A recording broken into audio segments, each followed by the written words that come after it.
నమస్కారం. మీరు చూస్తుంది సుమన్ టీవీ. నేను మీ కీర్తి. జూలై 29th నాగుల పంచమి. కాలసర్ప దోషం ఉన్నా కానీ, లేదంటే నాగసర్ప దోషం ఉన్నా, ఇలా సర్పానికి సంబంధించి ఎలాంటి దోషాలున్నా ఈ రోజుని ఎలా సద్వినియోగం చేసుకోవాలి అన్న విషయాలు మనకు తెలియజేయడానికి ప్రముఖ ఆస్ట్రాలజర్ బ్రహ్మశ్రీ నందిబట్ల శ్రీహరి శర్మ గురుగారు ఉన్నారు. నమస్తే గురుగారు. వాగర్థావివ సంపృక్తౌ వాగర్థ ప్రతిపత్తయే జగతః పితరౌ వందే పార్వతీ పరమేశ్వరౌ. ఆదిత్యాయ చ సోమాయ మంగళాయ బుధాయ చ గురుశుక్రశనిభ్యశ్చ రాహవే కేతవే నమః. శృంగేరి జగద్గురు పీఠాధిపతులకి, కంచి పీఠాధిపతులకి నమస్కారములు తెలియజేసుకుంటూ కార్యక్రమాన్ని ప్రారంభిద్దాం.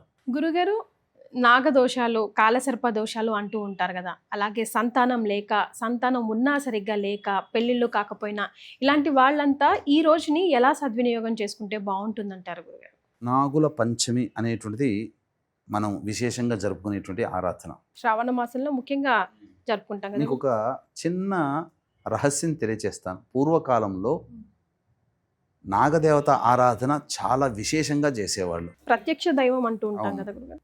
కాబట్టి ఈ నాగదేవత ఆరాధన శ్రావణ మాసంతో మొదలై కార్తీక మాసంతో ఎండ్ అవుతుంది.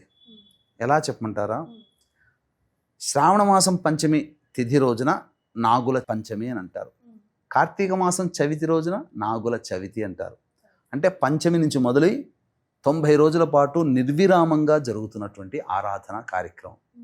దీనినే సర్ప ఆరాధన చేసేవాళ్ళు. అయితే కాలక్రమేణా దాని యొక్క మధ్యలో ఉన్నటువంటి పూర్తి విధానం తగ్గుతూ వచ్చి ప్రారంభం నాగుల పంచమి, ఎండింగ్ నాగుల చవితి మాత్రమే విశేషంగా చేసుకునే ఆచారం వచ్చిందేమో. మరి ఎందుకనంటే శ్రావణ పంచమి మొదలు భాద్రపద చతుర్థికి 1 మాసం, ఆశ్వీజ చతుర్థికి 2 మాసాలు, కార్తీక చతుర్థికి 3 మాసాలు. అందుకనే స్టార్టింగ్ శ్రావణ మాసం పంచమికి నాగుల పంచమి, కార్తీక మాసం చవితికి నాగుల చవితితో సమాప్తం.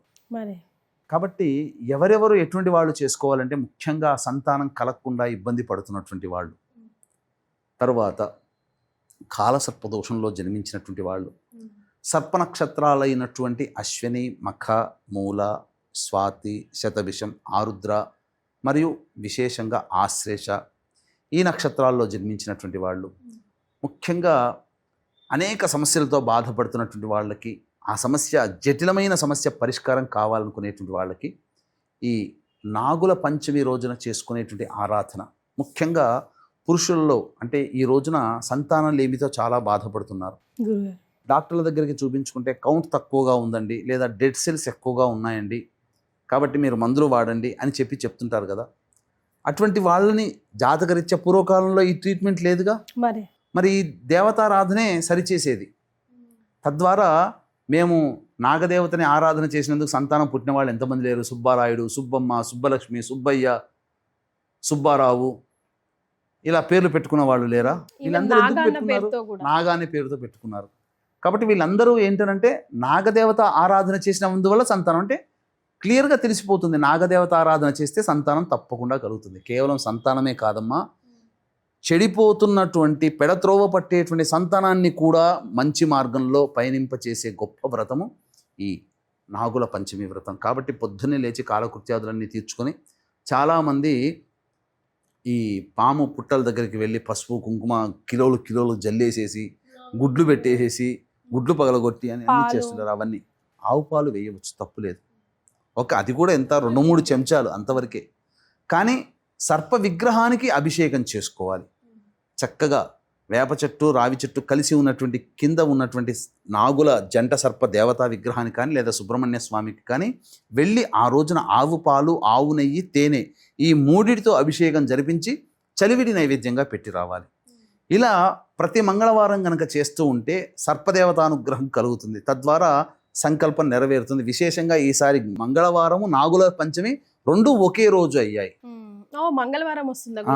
అవునమ్మా. ఓకే. మరి మనం పఠించవలసిన మంత్రం ఏదైనా ఉందా గురుగారు చుట్టూ తిరిగేటప్పుడు? ఓం శం శరవణ భవాయ నమః, లేదా మానసాదేవ్యై నమః, లేదా సంబంధించినటువంటి సర్పదేవత ఆరాధనలో సర్పదేవతాయై నమః అనుకుంటూ కానీ చేసుకోవచ్చు. గురుగారు, పసుపు ఎర్ర దారం కూడా కొంతమంది ఆ పుట్ట చుట్టూ లేకపోతే రావి చుట్టూ కట్టడం చూస్తూ ఉంటాను గురుగారు. అది దేనికి సంకేతం? అంటే సాధారణంగా ఏదైనా కనుక గొప్ప సంకల్పం నెరవేరాలనే ఉద్దేశంతో ఆ కంకణంలాగా కడుతూ ఉంటుంటారు. అంతే, ఆ పాము చుట్టూ అంతా అల్లెవేస్తారు దానికి. అయితే దీనికి ఇంకొక విశేషమైనటువంటి కార్యక్రమం కూడా ఉంటుందమ్మా. అంటే ఎంతకీ పని కావట్లేదు, ఒక సమస్యతో సతమతం అవుతున్నారు, ఆ సమస్య కావాలి, వీసా రావట్లేదు, ఉద్యోగం రావట్లేదు, వివాహం కావట్లేదు, సంతానం కలగట్లేదు అనుకునేటువంటి వాళ్ళకి ఒక అద్భుతమైనటువంటి పరిహారం ఉందమ్మా. దాన్ని కనుక ఆచరించిన వాళ్ళకి ఖచ్చితంగా కార్తీక మాసం చవితి లోపల, అంటే నాగుల చవితి లోపల వాళ్ళ సంకల్పం నెరవేరుతుంది. 90 రోజుల పాటు చేయాల్సినటువంటి ఒక విధి విధానం కూడా ఉందమ్మా. తప్పకుండా ఆచరించాలి. ఈ ఆచరించే విధానంలో కూడా మధ్యలో ఆపకూడదు. పురుషులు చేస్తుంటారు, వాళ్ళకి ఏ ఇబ్బందులు ఉండవు కాబట్టి 90 రోజులు నిర్విరామంగా చేయొచ్చు. వాళ్ళకి కూడా ఏమైనా ఇబ్బందులు వచ్చినా, లేదా ఆడవాళ్ళకి ప్రతి నెల ఋతుమతి అవుతుంటుంటారు, వాళ్ళకి ఇబ్బందులు వచ్చినా ఎవ్వరు కూడా ఆపకూడదు. వాళ్ళ తరపు బంధువులు, అబ్బాయికైనా అమ్మాయికైనా వాళ్ళ తరపు బంధువులు అంటే కంటిన్యూ తల్లి కానీ, చెల్లి కానీ, అక్కయ్య కానీ, భార్య కానీ, భర్త కానీ, ఎవరైనా వాళ్ళు అక్కడే కాకుండా వాళ్ళు ఎక్కడ ఉన్నా, ఏ జిల్లాలో ఏ ప్రాంతంలో ఉన్నా వాళ్ళక్కడ కూడా ఈ చెప్పిన విధానాన్ని ఆ ఆడవాళ్ళకి ఇబ్బందులు వచ్చి, మగవాళ్ళకి ఇబ్బందులు వచ్చి ఆగిపోయిన రోజుల్లో చేయాలి. తర్వాత మళ్ళీ వీళ్ళు సిద్ధమైనప్పుడు వీళ్ళు చేయాలి. కానీ 90 రోజులు వరుసగా చేయాలి, ఏ మధ్యలో ఒక రోజు ఆపకూడదు. ఆ విధానం కనుక చేస్తే ఖచ్చితంగా ఇది తాంత్రిక పరిహారం అద్భుతంగా నెరవేరుతుందమ్మా. ఏంటి ఆ విధానం గురుగారు? తప్పకుండా తెలియజేస్తాను. వీక్షించేటువంటి ప్రేక్షకులకు కూడా ఈ శ్రావణ మాసం వరలక్ష్మి వ్రతం అనేటువంటిది 8వ తారీఖు రోజున, ఆ రోజు విశేషం పౌర్ణమి తిథి మరియు విష్ణు నక్షత్రమైన శ్రవణ నక్షత్రం కూడా కలిసి వచ్చినటువంటిది. ఆ రోజున లక్ష్మీ వ్రతము లేదా తప్పకుండా అమ్మవారి అనుగ్రహం పొందాలనుకునే ప్రతి మహిళ కూడా అద్భుత అవకాశం. ఆ రోజు సాయంకాలం 7 గంటలకి మన పీఠం ఆధ్వర్యంలో షోడశ లక్ష్మీ మూలమంత్ర హవనము, అలాగే ఈ సంబంధించినటువంటి మేష, మిథున, కర్కాటక, సింహ, కన్య, వృశ్చిక, ధనుసు, కుంభ, మీన రాశుల్లో జన్మించినటువంటి వారికి దోష పరిహారార్థమై శనిదోష నివారణ హోమాలు, షోడశ లక్ష్మి హోమాలు అనేటువంటి చేయించడం జరుగుతుంది. దీని ద్వారా చక్కటి విద్య, వివాహము, ఉద్యోగ సమస్యలు, ఆర్థిక సమస్యలు, అలాగే సంతాన సమస్యలు, ఆరోగ్య సమస్యలన్నీ కూడా తొలగి చక్కగా దైవతానుగ్రహం వలన మీ యొక్క సంకల్పం నెరవేరుతుంది. ఈ కార్యక్రమంలో గోత్రనామాలు నమోదు చేసుకున్నటువంటి వాళ్ళకి తామర మాల మీకు అందివ్వడం జరుగుతుంది. అవకాశం ఉన్న వాళ్ళు కార్యక్రమ తదనంతరం కాంటాక్ట్ చేసి మీ గోత్రనామాలు నమోదు చేసుకోవచ్చు. 8వ తారీఖు సాయంత్రం 5 గంటల లోపల కూడా మీ గోత్రనామాలు నమోదు చేసుకోవచ్చు. విధానం ఏంటంటేనమ్మా, శ్రావణ మంగళవారం నాగుల పంచమి తిథి రోజున, మంగళవారం కాబట్టి ఆ రోజున పొద్దునే కాలకృత్యాదులు తెచ్చుకొని జంట నాగుపాములు ఉన్నటువంటి విగ్రహానికి చేరుకొని చక్కగా ఆవు పాలు, ఆవు నెయ్యి, తేనెతో అభిషేకం జరిపించి, అప్పుడు అన్నము, కుంకుమ కలిపినటువంటి 3 ముద్దలు కానీ 1 ముద్ద కానీ ఆ సర్పానికి నైవేద్యంగా పెట్టి, తదనంతరం ఓం మానసాదేవ్యై నమః, ఓం శరవణ భవాయ నమః అంటూ 108 కానీ 54 ప్రదక్షిణలు కానీ ఎవరి శక్తి మేర ఆ విధంగా ప్రతిరోజు చేయాలి. 90 రోజుల పాటు కార్తీక శుద్ధ చవితి వరకు చేయాలి. ప్రదక్షిణ అయిపోయిన తర్వాత ఇంటికి వెళ్ళేటప్పుడు ఆ ముద్దలోని ఒక 3 మెతుకులు ప్రసాదంగా తీసుకొని వచ్చేయాలి. మళ్ళీ తెల్లవారి సేమ్ అదే, అవన్నీ పక్కకు ఎవరు తొక్కని ప్లేస్లో అంతకుముందు పెట్టిన నైవేద్యం పక్కకు పెట్టి మళ్ళీ నెక్స్ట్ డే ఆ విధంగా చేయాలి. ఇలా చేస్తే ఖచ్చితంగా వాళ్ళ సంకల్పం అతి త్వరలో నెరవేరుతుంది. ఇప్పుడు భార్య భర్త కోసమో లేకపోతే తల్లి పిల్లల కోసమో అట్లా చేసుకోవచ్చా? ఎవరిది వాళ్ళే చేయాలా? చెప్పాను కదమ్మా, ఎవరిది వాళ్ళు చేసుకోవాలి.